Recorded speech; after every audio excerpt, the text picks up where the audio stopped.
Hi, and welcome to part 3 of my world building series. I realize I forgot to introduce myself the last 2 times. I'm Revision from OakuRoleplay.com. And if you're watching this, you're probably from Oahu. So anyway, we're going to get on with part 3, which is basically all about conflict. This is going to be a relatively short video compared to the last 2. So conflict can be anything from war to politics, and it can cause all these wonderful things. Death, destruction, redistribution of resources, creating new borders, tech and science advancement, population change, and maybe even the end of the world. So we're going to look at this a little bit. If you look at history, you see all kinds of wars and conflicts. Some of them, most of them did not end so well. You have everything from lots and lots of people dying, and thus population change, to things like population explosions that come a few years after a war. You have destruction of landmarks and lives. Everything changes with war. This is going to happen in your world, more than likely. If you have a sentient species, or more than one, especially if you have more than one, you're probably going to end up with this happening a lot. Redistribution of resources is the reason for a lot of wars. If they're not about religion or cultural differences, they're probably about someone has something you want. It may be land, it may be a discovery, it may be that great mine over there with all the diamonds. And wars are not always obvious. You've got to keep in mind that there are some very subversive tactics that people use.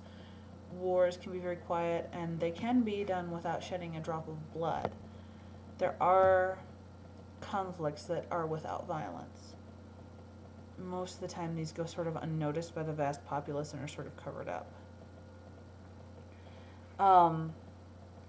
One of the big things that conflict does that is good is that it creates new advancements in magic or tech or science.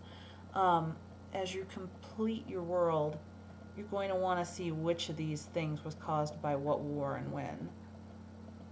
Sometimes things like this are sort of a finishing touch, but you can work on them earlier in your world.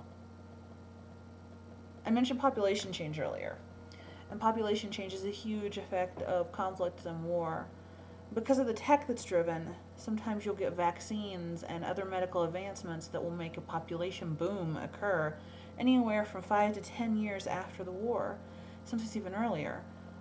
Most of the time you're going to have the opposite effect, and there's going to be a lot of people dead.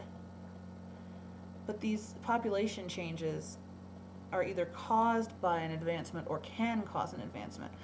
While it wasn't a war, the Black Death pretty much caused a huge drop in the population that led to a renaissance. And any war-caused drop in the population is going to cause sort of the same thing. You're going to see people having more accessibility to resources, and then they're going to be happier, and then they're going to be able to create and think their best and be their healthiest, so advancement comes. Now, the worst case scenario of any conflict is going to be the end of the world. You're probably not going to deal with that. At least not a true end of the world. You may end up with an apocalypse that has a post-apocalyptic scenario on your world, and that's perfectly fine.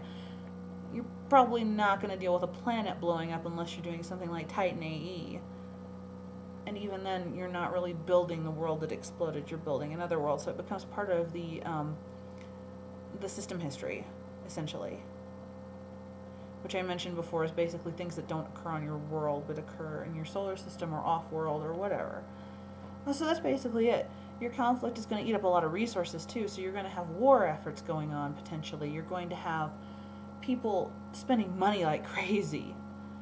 There's even a potential for conflicts with other nations to cause civil wars within the homelands, especially if some people don't really want to go to war. I know that seems ironic, but just sit and think about basically our world for a moment, and you'll realize that people who don't want to fight can get violent very quickly. So basically we've looked at conflict today and what it causes and the benefits and the horrible things that it brings with it. So I want you all to just sort of sit and think for a minute. Yes, war is a terrible thing. It ruins lives. But without it we would not advance nearly as quickly, and thus it has a place in world building.